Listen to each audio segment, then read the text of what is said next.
اور بہت پیاری بات فرمائی کہ کلکم من آدم و آدم من تراب. کوئی یہ نہ سمجھے کہ میں عرب کا رہنے والا ہوں، میں عربی بولتا ہوں، میں رسول اللہ کے خاندان کا ہوں، میں مکے کا رہنے والا، میں مدینے کا رہنے والا. ان بنیادوں پر انسانیت کے درمیان تفریق نہیں کی جا سکتی. کلکم من آدم، تم سب کے سب آدم کی اولاد ہو. اور یاد رکھنا تمہارا مقام یہ ہے کہ وآدم من تراب، اور اللہ نے آدم کو مٹی سے پیدا کیا ہے. مٹی سے بنائے جانے میں تمام انسان برابر ہے. اور یہی بات ہے کہ جب ہم انسانی بھائی چارے کی بات کرتے، جب انسانیت کی بات کرتے ہیں، مولانا انوار صاحب نے بھی ایک حدیث پاک پڑھی آپ کے سامنے کہ کس طرح یہودی کا جنازہ آیا اور حضور اس کے لیے کھڑے ہو گئے. آپ آگے چلیے.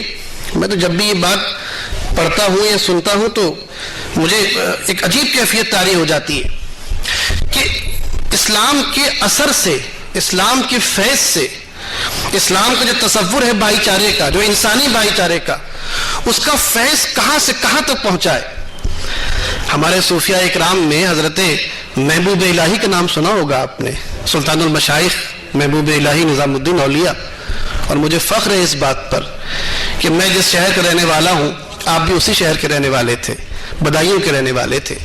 ان کا ایک واقعہ میں نے پڑھا فوائد الفوائد شریف کے اندر، اور آپ دیکھیں کہ اسلام نے جو تصور دیا بھائی چارے کا، انسانی بھائی چارے کا، بغیر کسی مذہب، بغیر کسی ذات، بغیر کسی شہریت، بغیر کسی زبان کی تفریق کے، اور اس کو کس طرح ان بزرگوں نے اپلائی کر کے دکھایا ہے. محبوب الہی ٹہلتے ہوئے کہیں جا رہے تھے، بہت اہم بات ہے، اور اس سے اندازہ ہوگا آپ کو کہ آج جو دنیا میں ماحول بنا ہوا ہے، کوئی دہشت گرد قرار دے رہا ہے، کوئی فنڈامنٹلسٹ، ریڈیکل اسلام، یہ سب چیزیں جو الفاظ دیکھتے ہیں، آپ دیکھیے کہ صوفیاء نے اسلام کو کس طرح برتا، کس طرح سمجھا، کس طرح بیہیو کیا اپنے ایک انسانی بھائی کے ساتھ. محبوب الہی تشریف لے جا رہے تھے. آج جہاں بستی نظام الدین ہے اس کا نام پہلے غیاث پور تھا. اس زمانے میں غیاث پور سے باہر نکل کر آپ گئے خادم کے ساتھ ٹہلتے ہوئے، تو آپ نے دیکھا کہ ایک غیر مسلم بڑھیا، ہندو بڑھیا ایک کنویں سے پانی بھر رہی ہے. تو آپ نے اس سے پوچھا، گئے آگے کہ بھئی یہاں سے پانی، اتنی دور سے پانی بھر رہی ہو، دور دراز جنگل بیابان ہے، یہاں کیوں پانی بھرنے آئی ہو، کہاں کی رہنے والی ہو؟ تو اس بڑھیا نے کہا کہ میں غیاث پور کی رہنے والی ہوں. تو آپ کو اور حیرت ہوئی کہ بھئی غیاث پور کے پاس سے تو جمنا بہ رہی ہے، اور جمنا کا پانی اتنا میٹھا ہے، تم نے وہاں پانی کیوں نہیں بھرا؟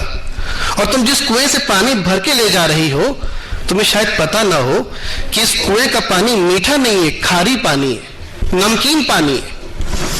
تو اس بڑھیا نے جواب دیا کہ بابا آپ کوئی شریف آدمی لگتے ہیں، دراصل بات یہ ہے کہ میں ایک غیر مسلم عورت ہوں، بادشاہ مسلمان ہے یہاں کا، بڑی تکلیف دیتا ہے ہمیں، میرا شوہر اس کے محل میں نوکری کرتا ہے، پوری تنخواہ نہیں ملتی، پریشان ہے. ہمارے پاس اتنا پیسہ نہیں ہوتا کہ ہم دن میں 2 وقت کھانا کھا سکیں، دن میں 2 وقت کھانا کھا سکیں. اب مسئلہ یہ ہے کہ جمنا کا پانی میٹھا ضرور ہے مگر کھانا جلدی ہضم کر دیتا ہے، اور اس کنویں کا پانی نمکین ضرور ہے مگر بھاری پانی ہے، اس لیے کھانا زیادہ دیر تک پیٹ میں رہتا ہے. تو ڈاکٹر سلیم صاحب بتائیں گے کہ جو بھاری پانی ہوتا ہے وہ دیر میں ہضم کرتا ہوگا، میں تو نہیں جانتا اس بات کو، جو ہلکا پانی، میٹھا پانی ہو وہ جلدی ہضم کر دیتا ہو. تو بڑھیا نے کہا کہ بابا ہم جمنا کا پانی اس لیے نہیں پیتے کہ اس کو پئیں گے تو بار بار بھوک لگے گی، اور میرے شوہر کی اتنی ہمت نہیں ہے، اتنی آمدنی نہیں ہے کہ ہم دن میں 2 بار کھانا کھا سکیں، اسی لیے میں جمنا کو چھوڑ کر غیاث پور تک آتی ہوں اور یہاں سے اپنے گھڑے میں پانی بھر کے لے جاتی ہوں. یہ جملہ سن کر حضرت محبوب الہی رونے لگے، اور جو جملے آپ نے ارشاد فرمائے تھے ان کو آج بھی تاریخ نے اپنے سینے میں محفوظ رکھا ہے. آپ نے فرمایا تھا کہ اے نظام الدین، کل قیامت کے دن اگر تمہارے رب نے تم سے یہ سوال کر لیا کہ تم جس بستی میں رہنے والے تھے اس بستی کا ایک انسان صرف اس وجہ سے میٹھے پانی سے محروم تھا کہ میٹھا پانی کھانا جلدی ہضم کر دیتا ہے، تو تم کیا جواب دو گے؟ جب گریہ کیا آپ نے اور جب اس سے تھوڑا فارغ ہوئے تو آپ نے اپنے خادم سے کہا کہ نظام الدین اللہ کے اس سوال کا جواب نہیں دے پائے گا، بڑھیا میرے ساتھ چلو اور آج سے تم اور تمہارا شوہر نظام الدین اولیاء کی خانقاہ میں کھانا کھائیں گے۔ تو چنانچہ ان کا کھانا مقرر کر دیا۔ بعد میں حضرت حسن سجزی لکھتے ہیں فائد الفواد کے اندر کہ چند ماہ وہ دونوں میاں بیوی خانقاہ سے کھانا کھاتے رہے، اور اس کھانے میں بھی ایسی برکت ہے، چونکہ اہل اللہ کا کھانا ہے نا، دیکھیے بڑی مزے کی بات ہے، ان کی صحبت ہو وہ فیض پہنچاتی ہے، ان کی نظر ہو وہ فیض پہنچاتی ہے، ان کی باتیں ہوں وہ فیض پہنچاتی ہیں، ان کے لنگر کا کھانا ہو وہ فیض پہنچاتا ہے۔ ابھی 5-6 مہینے گزرے تھے کہ دونوں میاں بیوی محبوب الہی کی بارگاہ میں آئے اور آ کر عرض کیا کہ اے حضرت، ہم نے بہت دن آپ کا کھانا کھا لیا، ہم دیکھتے ہیں کہ آپ کے پاس لوگ آتے ہیں، وہ نمازیں پڑھتے ہیں، عبادتیں کرتے ہیں، ہمیں بڑا اچھا لگتا ہے، ہم چاہتے ہیں کہ ہم بھی کلمہ پڑھ کر آپ کے مذہب میں داخل ہو جائیں۔ آج بڑی بات ہوتی ہے۔ اور ایک بات میں اور کہہ دوں یہاں پر، حالانکہ ہمارے ٹاپک سے ریلیٹڈ نہیں ہے، وہ ریلیونس نہیں ہے، لیکن میں عرض کر دوں، آج دنیا میں میڈیا کے ذریعے ٹی وی پہ آ کے ٹائی باندھ کر سوٹ پہن کے انگریزی بولتے ہوئے بہت دعوے دار نظر آئیں گے آپ کو اسلام کی تبلیغ کرنے والے۔ ہم نے اسلام کی تبلیغ کی، اتنے مسلمان ہو گئے، اتنوں نے کلمہ پڑھ لیا۔ آپ یقین جانیے، یہ بات میں پوری تاریخی ذمہ داری سے کہہ سکتا ہوں کہ اگر اس سب کانٹیننٹ کے اندر، اس بر صغیر ہند و پاک کے اندر آج 20, 25, 30, 50 کروڑ کلمہ پڑھنے والے ہیں، تو کسی ٹی وی پہ آ کر لیکچر دینے والے کی دین نہیں ہے، یہ نہیں اللہ کے محبوب بندوں کی دعوتی خدمات کا نتیجہ ہے۔ اور دعوتیں بھی ایسے نہیں دی ہیں، دعوت انہوں نے اسلامی بھائی چارہ قائم کر کے دی ہے۔ آپ بھائی کے ساتھ بھائی والا سلوک تو کیجئے نا۔ سوال یہ ہے، وہ آپ کا انسانی بھائی ہے، وہ آپ کی رحمت و شفقت کا مستحق ہے۔ کسی نے ایک مسئلہ یہ بیان کر دیا، کسی کتاب میں شاید دیکھا ہو، اور ممکن ہے وہ پتہ نہیں کسی آسپیکٹ کس پس منظر کے اندر ہے، کسی نے لکھ دیا کہ صاحب اگر کہیں پر ایک جگہ کوئی کتا پیاسا مر رہا ہو اور ایک غیر مسلم پیاس سے تڑپ رہا ہو تو آپ کتے کو پانی پلا دیں، غیر مسلم کو نہ دیں۔ پتہ نہیں کس نے لکھ دیا، اور لوگ بیان بھی کرتے ہیں۔ میں نہیں کہتا غلط ہے، جس نے لکھا ہوگا اس کی کوئی وجہ، کوئی پس منظر ہوگا، لیکن آپ اس بات کو فراموش کر گئے کہ اسلام نے حق ادا کرنے کی درجہ بندی رکھی ہے۔ مسلمان ہے اس کا پہلا حق ہے، مسلمان پھر درجہ بندی ہے، آپ کا سگا بھائی ہے اس کا پھر الگ حق ہے، آپ کا پڑوسی ہے اس کا پھر اس کے بعد حق کا نمبر آئے گا، آپ کے شہر کا رہنے والا اس کے بعد اس کا حق آئے گا، ایک مسلمان کھڑا ہے اس کا پہلا حق ہے، اور اس کے بعد پھر غیر مسلم، پھر اس کا حق، پھر غیر انسان، پھر اس کا حق آئے گا۔ جو تقسیم ہے نا، اگر حق ادا کرنے کی بات آئے گی، پہلے انسان کا حق ادا کیا جائے گا، اس کے بعد حیوان کا حق ادا کیا جائے گا۔ اور اسلام تو وہ مذہب ہے، صحیح بخاری کی حدیث پاک ہے، آپ یہاں انسان کی بات کر رہے ہیں، اس کو بھوکا پیاسا مارنے کی۔ ارے صحیح بخاری کے اندر حضور نے ارشاد فرمایا کہ جب میں معراج پہ گیا اور مجھے جہنم دکھائی گئی، تو جہنم میں میں نے دیکھا کہ ایک عورت کو عذاب دیا جا رہا ہے۔ میں نے پوچھا کہ اس عورت کو عذاب کیوں دیا جا رہا ہے؟ تو مجھے جبریل نے بتایا کہ یا رسول اللہ صلی اللہ علیہ وسلم، اس نے ایک بلی کو بند کر دیا تھا، اور اس کو اتنے دن تک بھوکا پیاسا بند کر کے رکھا کہ بھوک اور پیاس کی بنیاد پر یہ بلی مر گئی۔ صرف اس بلی کو بھوکا پیاسا مارنے کی بنیاد پر اللہ تبارک و تعالیٰ نے اس کو یہ عذاب دیا ہے۔ اور اسی صحیح بخاری کے اندر ایک حدیث پاک یہ ہے کہ ایک شخص کہیں سے جا رہا تھا، اس نے دیکھا کہ ایک کتا پیاس سے تڑپ رہا ہے، وہ شخص رکا، اس نے اپنا چمڑے کا موزہ نکالا، کنویں میں اترا، موزے میں پانی بھر کے لایا، اس کتے کو پلایا۔ وہ کتا جو مرنے کے قریب تھا، پانی پی کر نئی زندگی اس کو مل گئی۔ حضور فرماتے ہیں کہ وہ شخص بہت گناہگار تھا، اس کے پلے میں کوئی نیک کام نہیں تھا، صرف ایک مرتے ہوئے کتے کو پیاس سے نجات دلا کر اس کی جان بچانے کے صلے میں اللہ تبارک و تعالیٰ نے اس کی مغفرت فرما دی۔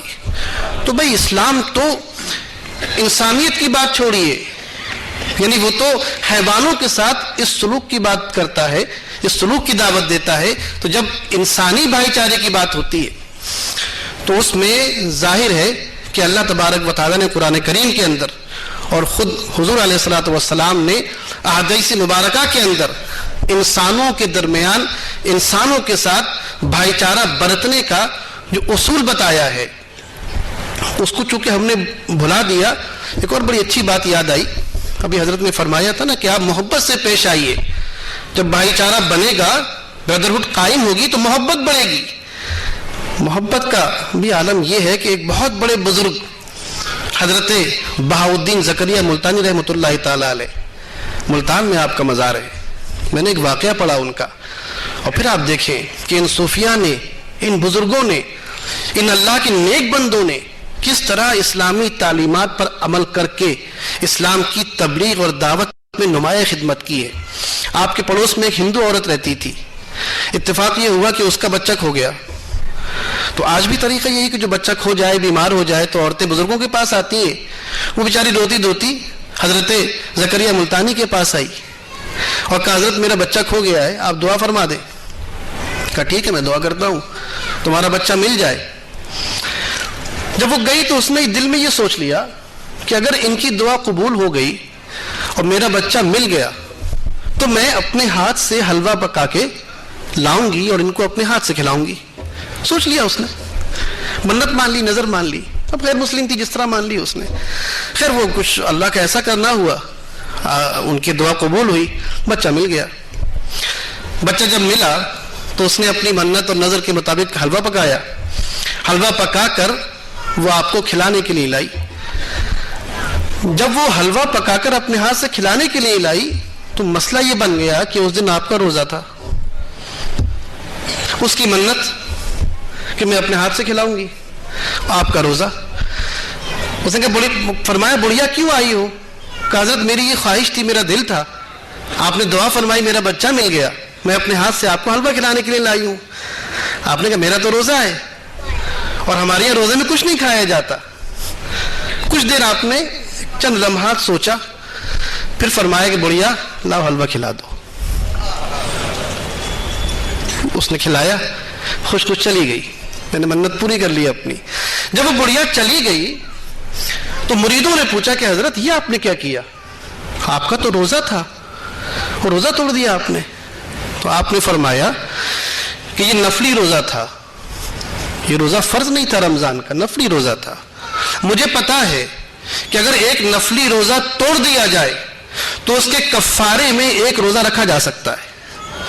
میں جانتا ہوں کہ اگر روزہ ٹوٹ جائے تو اس کے کفارے میں کیا کرنا پڑتا ہے، لیکن مجھے یہ نہیں پتا کہ اگر ایک انسان کا دل ٹوٹ جائے تو اس کے بارے میں کیا کیا جائے۔ میں روزہ توڑ کے اس کا کفارہ ادا کر سکتا ہوں، لیکن ایک انسان کا دل توڑ کر اس کا کفارہ ادا کرنا میری بس کی بات نہیں۔ یہ انسانی بھائی چارہ ہے، یہ اسلامی بھائی چارے کی بات ابھی نہیں کر رہے ہم انسانی بھائی چارے کی بات کر رہے ہیں۔ ہمارا مسئلہ یہ بن گیا، دراصل پرابلم یہ ہو گئی ہماری کہ آج جو بھی لوگ اسلام کے بارے میں بات کر رہے ہیں، انہوں نے غلطی کہاں کی؟ انہوں نے غلطی یہ کی کہ انہوں نے اسلام کو سمجھنے کے لیے اسلام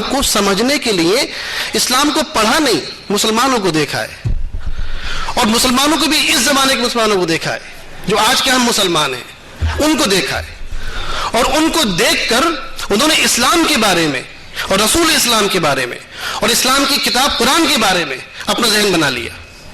انہوں نے حضور کی سیرت تو ایک طرف رکھی ہے، وہ تو بہت عظیم سیرت ہے کہ اس کا کوئی مقابلہ نہیں ہو سکتا۔ حضور کے صحبت یافتہ صحابہ، وہ بھی بہت عظیم جماعت ہے۔ ارے اللہ کے بندوں، صحابہ اور تابعین تو بہت بڑی چیز ہیں۔ اگر ان اللہ کے نیک بندوں بزرگان دین کی زندگی دیکھ لی ہوتی تو اسلام کے بارے میں کوئی یہ کہنے والا نہیں ملتا کہ اسلام تشدد اور اسلام آتنکواد اور اسلام دہشت گردی کی تعلیم دیتا ہے۔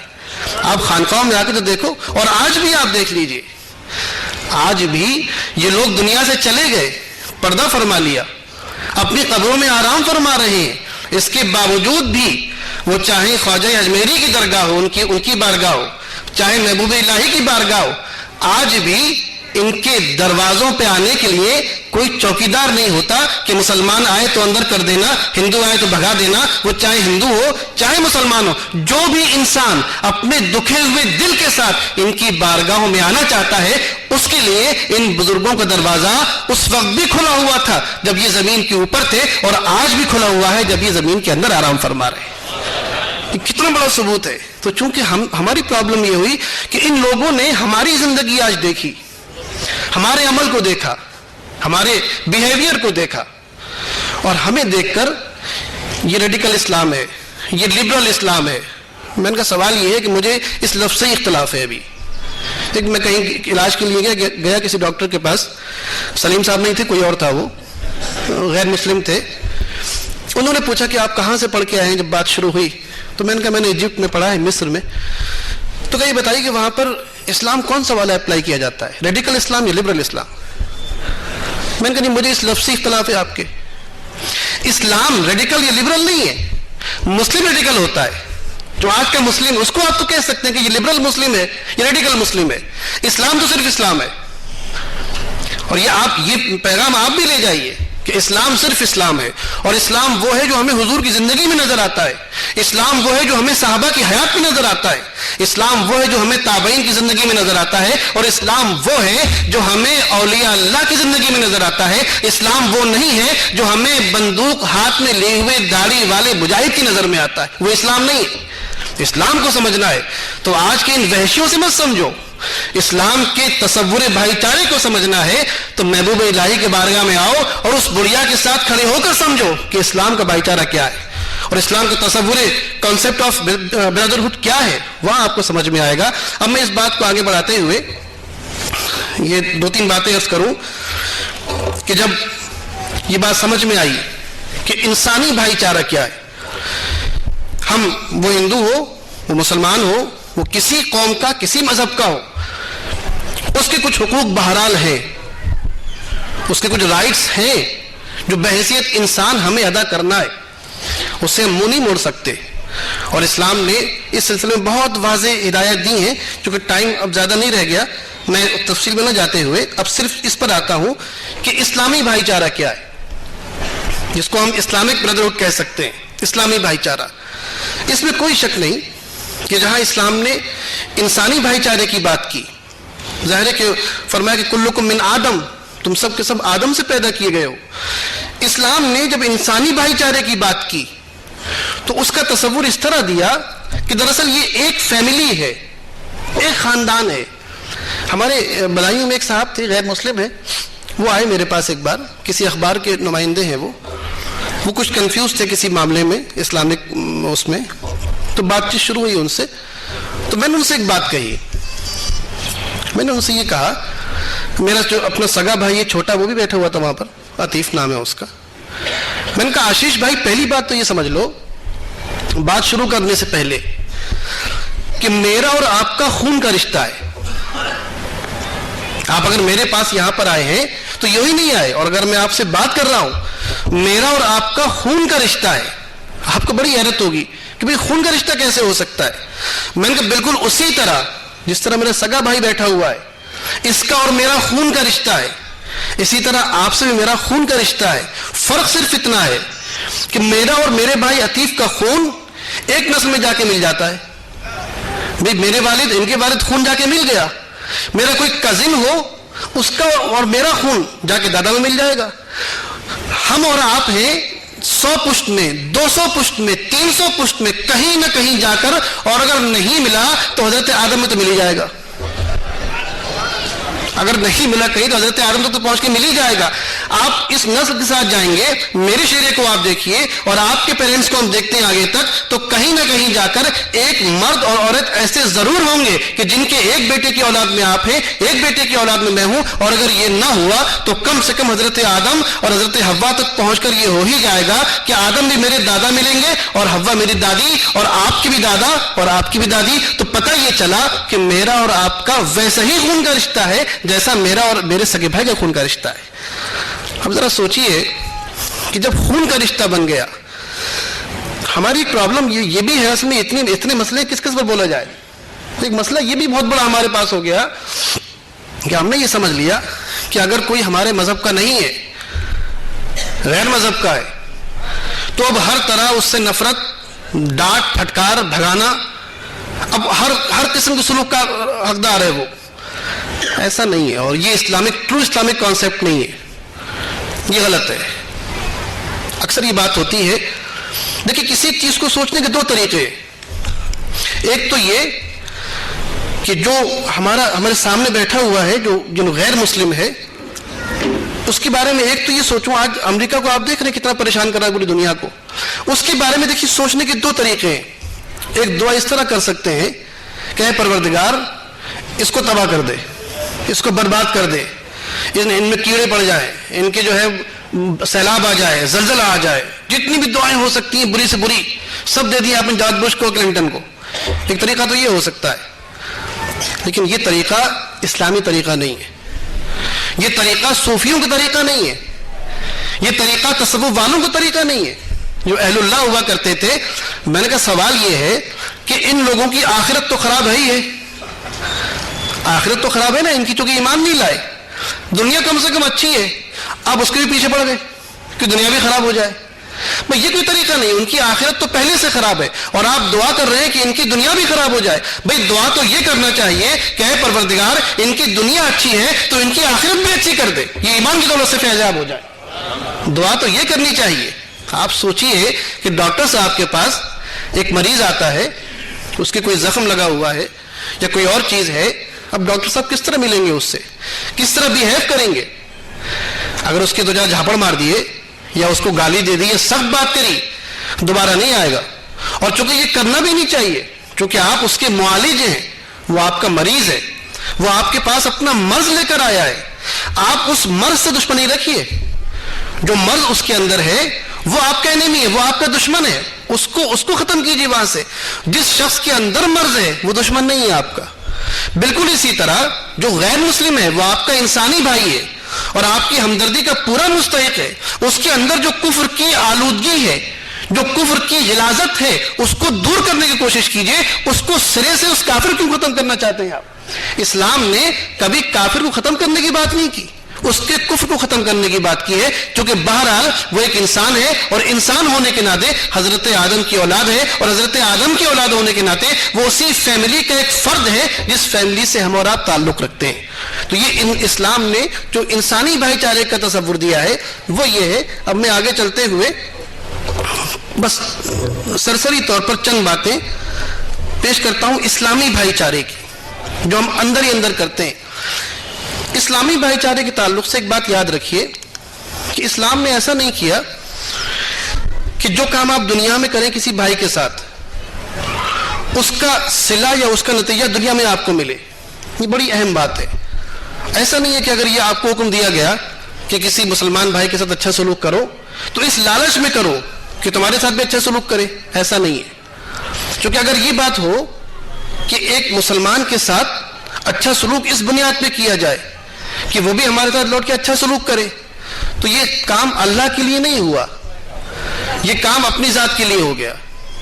اور اللہ تبارک و تعالیٰ ان کاموں سے خوش ہوتا ہے جو خالص اللہ کے لیے کی جاتے ہیں. اسی لیے اسلام نے جہاں بھی کوئی حکم دیا کہ اپنے مسلمان بھائی کے ساتھ ایسا سلوک کرو، یہ رواداری برتو، اس طرح بیہیو کرو، تو اس کے انعام میں دنیا کی نہیں آخرت کی نعمت کی بشارت اور خوشخبری سنائی ہے. فرمایا کہ جس شخص نے من نفس عن مؤمن قربتا من قرب الدنیا، جس شخص نے اپنے مسلمان بھائی سے دنیا کی کسی پریشانی کو دور کیا، کسی مصیبت کو دور کیا، میں اس کو خوشخبری دیتا ہوں کہ اللہ تبارک و تعالی قیامت کی پریشانیوں میں سے ایک پریشانی اس سے دور فرما دے گا. تو یعنی جو کام دنیا میں آپ کریں گے، جس مسلمان کے ساتھ جو نیکی کریں گے، بالکل ویسی ہی نیکی اور ویسے ہی صلہ اور ویسے ہی انعام اللہ تبارک و تعالی آپ کو قیامت کے دن عطا فرمائے گا. حضور نے ارشاد فرمایا کہ جس نے کسی مسلمان کا ایک عیب چھپایا، اپنے مسلمان بھائی کا ایک عیب چھپایا، اللہ تبارک و تعالی دنیا میں بھی اور آخرت میں بھی اس کے عیب کو چھپائے گا. من ستر مسلما عن عیبہ سترہ اللہ تعالی فی الدنیا والآخرہ. اللہ تبارک و تعالی دنیا میں بھی اور آخرت میں بھی اس کے عیب کی حفاظت کرے گا. اور یہ کتنی بڑی بات ہے کہ آپ نے فرمایا کہ ما کان العبد فی عون اخیہ، یاد رکھو جب تک کوئی مسلمان اپنے دوسرے مسلمان بھائی کی مدد کر رہا ہے، اس کی حاجت براری کر رہا ہے، اس کا تعاون کر رہا ہے، جب تک ایک مسلمان اپنے دوسرے مسلمان بھائی کی مدد کر رہا ہے اس وقت تک اللہ اس مسلمان کی مدد فرما رہا ہے. یعنی آپ اپنے بھائی کی مدد کرتے ہیں اور اس کے صلے میں اللہ تبارک و تعالیٰ اس بندے کی مدد پر ہوتا ہے جو اپنے مسلمان بھائی کی مدد کر رہا ہے. اور یہاں پر بے شمار احادیث ایسی ہیں جو پیش کی جا سکتی ہیں، لیکن میں سمجھتا ہوں ٹائم زیادہ ہو رہا ہے، ہم یوں بھی لیٹ چل رہے ہیں. میں اپنی بات کو بالکل اب آخری اس پہ آتا ہوں. 2-3 میں حدیث سے اور پیش کروں آپ کے سامنے جس سے آپ کو اندازہ ہو کہ اللہ تبارک و تعالیٰ اور اس کے رسول نے اسلامی بھائی چارے کو قائم کرنے کے لیے کیا کیا ہدایت عطا فرمائی. یعنی دو بھائیوں کے درمیان محبت کرنا، محبت پیدا کرانا اور دوری کرانا، یہ دو ایسی چیزیں ہیں کہ دو بھائیوں کے درمیان صلح صفائی کرانا، محبت پیدا کرنا، یہ ایک بہت بڑی نیکی ہے. اللہ نے اس کا بہت بڑا ثواب رکھا ہے. اور اسی طرح دو بھائیوں کے درمیان پھوٹ پڑوانا، تفریق پیدا کر دینا، علیحدگی کروا دینا، یہ بہت بڑا عذاب ہے. اس کا اندازہ آپ اس بات سے کیجئے کہ حضور نے فرمایا کہ جس شخص کہ اگر جھوٹ تو برا ہی ہے، ہر حال میں برا ہے، جھوٹ بولنا اچھی بات نہیں ہے، لیکن آپ نے فرمایا کہ اگر دو مسلمان بھائیوں کے درمیان تفریق ہو جائے، نفرت پیدا ہو جائے، دوری بچ جائے، تو ان دو مسلمانوں کو آپس میں قریب لانے کے لیے، ان میں محبت پیدا کرنے کے لیے جھوٹ بولنا بھی جائز ہے.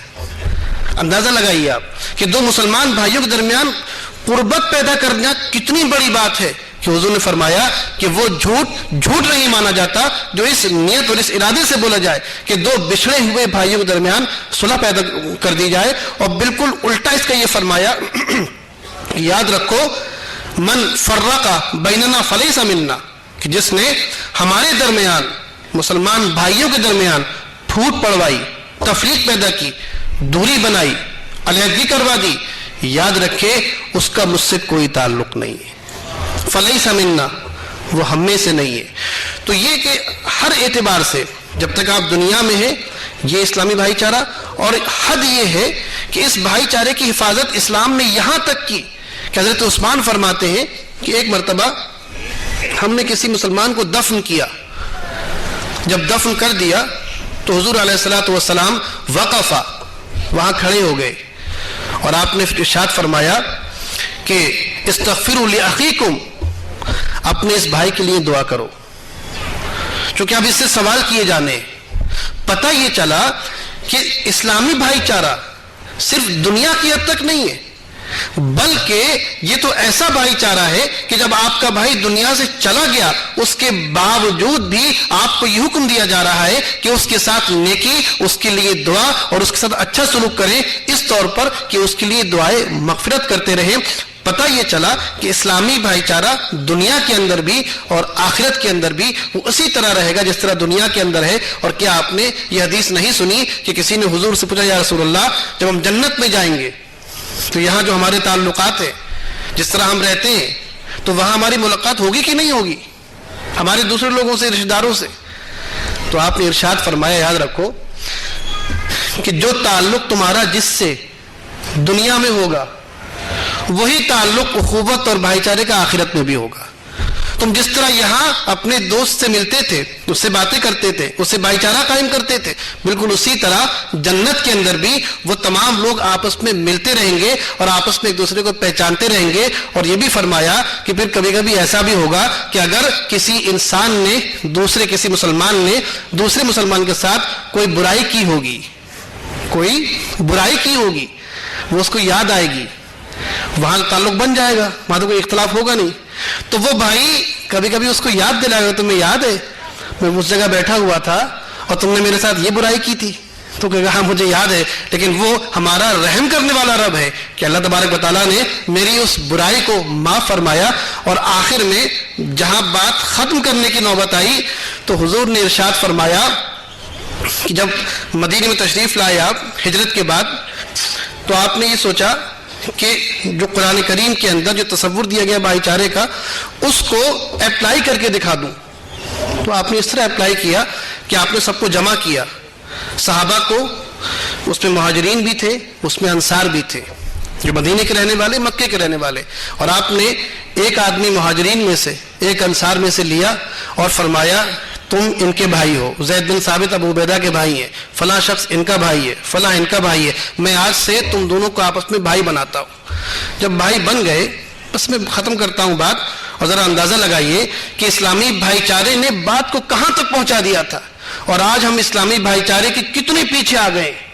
اس اسلامی بھائی چارے کا عالم یہ تھا کہ جب وہ دونوں بھائی وہاں سے اٹھ کے اپنے گھر کی طرف گئے, حضرت زید بن ثابت انصاری ہیں, حضرت ابو عبیدہ بن جراح مہاجر, یہ مکے شریف سے آئے تھے, ایک مکے کے ایک مدینے کے, آپس میں کوئی خونی رشتہ نہیں تھا, کوئی تعلق نہیں تھا, صرف اسلام کا رشتہ تھا. اور یہ رشتہ تھا کہ حضور نے ارشاد فرما دیا تھا کہ زید آج سے ابو عبیدہ تمہارے بھائی ہیں. جب یہ لوگ اٹھ کر گھر پر گئے, حضرت زید نے فرمایا کہ ابو عبیدہ آج سے تم میرے بھائی ہو, میرے 2 مکان ہیں, ایک مکان اپنے لیے رکھتا ہوں, ایک مکان تمہیں دیتا ہوں, میرے 2 کھیت ہیں, ایک کھیت اپنے لیے رکھتا ہوں, باپ تمہیں دیتا ہوں, میری 2 بیویاں ہیں, ایک کو طلاق دیتا ہوں, تم اسے شادی کر لو. یعنی اسلامی بھائی چارہ یہاں تک پہنچتا ہے. آدمی وہاں پہلے آئے تو, اور آج ہم کہاں پہنچے ہوئے ہیں یہ ہمیں بتانے کی ضرورت نہیں ہے. اللہ تبارک تعالیٰ سے دعا ہے کہ ہمارے یہ سیمینار صرف سننے, بیٹھنے اور واہ واہ کرنے تک محدود نہ رہے, بلکہ جو پیغام, جو میسج ہم آپ تک پہنچانا چاہتے ہیں. دیکھیے ہوا کیا کہ ایک بار کچھ صحابہ کہیں بیٹھے ہوئے تھے, آخری بات پھر عرض کروں, حضرت ابن مسعود تشریف فرماتے, تو آپ نے کہا, کچھ لوگ جب گزرے وہاں سے تو آپ نے فرمایا کہ حلم نؤمن ساعتن, آؤ کچھ دیر کو ایمان لے آئے. تو لوگوں نے کہ حضرت ابن مسعود یہ تو پہلے سے مسلمان ہیں, ان کو آپ دعوت دے رہے ہیں ایمان لانے کی. تو آپ نے فرمایا دراصل بات یہ ہے کہ ایمان تو رکھتے ہیں, لیکن دنیا کی آلودگی میں پڑھ کر ان کا ایمان کمزور ہو جاتا ہے, ان کو احساس نہیں رہتا کہ ہم مسلمان ہیں, ہماری ذمہ داری کیا ہے. آؤ کچھ دیر ہماری صحبت میں بیٹھو اور ایمان کی تجدید کر لو. یہ الاخلاص فاؤنڈیشن کے سیمینار دراصل اسی ایمان کو تازہ کرنے کی ایک کوشش ہے کہ ہم دنیا میں اتنے الجھے ہوئے ہیں, ہم یہ چاہتے ہیں کچھ دیر کے لیے یہاں بیٹھیں, اللہ کی کتاب کو سنیں, اس کو سمجھیں اور اس اللہ کے پیغام کو سمجھیں جس پیغام پر عمل کرنے کی ذمہ داری ہماری اجتماعی طور پر بنتی ہے. تو آج کے ہمارے اس سیمینار کا یہی پیغام ہے کہ آپس میں بھائی چارہ قائم کریں, محبت قائم کریں, نفرتوں کی دیوار کو ہٹائیں. اور یہ محبتیں صرف مسلمانوں کے ساتھ خاص نہیں ہے, اسلام نے تو ہر حال میں محبتیں تقسیم فرمانے کا حکم دیا ہے. جب وہ یہ حکم دیتا ہے کہ اے لوگوں بیواؤں کی مدد کرو, اور جب حضور نے یہ فرمایا انا وکافل الیتیم کہاتین فی الجنہ, جب آپ نے یہ فرمایا کہ سن لو کہ یتیم کی مدد کرنے والا میرے ساتھ جنت میں ایسا رہے گا جیسے یہ دونوں انگلیاں برابر ہیں. حضور نے کہیں قید نہیں لگائی کہ یتیم اگر مسلمان ہو تو جنت میں جاؤ گے, اگر ہندو ہو تو کوئی ثواب نہیں ملے گا. اسلام نے انسانی بھائی چارے کا یہ تصور دیا ہے کہ نیکی چاہے کسی کے ساتھ کی جائے وہ بہرحال نیکی ہوتی ہے اور اللہ تبارک و تعالی اس کا اجر عطا فرماتا ہے. آج کا یہی پیغام لے کر جائیے اور اس عزم کے ساتھ جائیے کہ ہم جو پیغام بھول چکے ہیں, جس راستے سے دور جا پڑے ہیں, اس کو دوبارہ اپنے درمیان پیدا کریں, اس راستے پر لوٹ کر آئیں, اپنے درمیان محبتیں پیدا کریں, شفقتیں پیدا کریں, رحم اخوت پیدا کریں, اپنوں کے ساتھ بھی غیروں کے ساتھ بھی, تاکہ آج بدلے ہوئے حالات میں ہم دنیا والوں کے سامنے اسلام کا اور رسول اسلام کی صحیح تصویر پیش کر سکیں. بس ان 4 مصروں کے ساتھ میں اپنی بات ختم کرتا ہوں کہ ہم ان کا نقش پا بھولے ہوئے ہیں, ہم ان کا نقش پا بھولے ہوئے ہیں. خدا بندہ یہ کیا بھولے ہوئے ہیں, چلو پھر لوٹ جائیں اس طرف کو جدھر کا راستہ بھولے ہوئے ہیں. السلام علیکم ورحمۃ اللہ وبرکاتہ.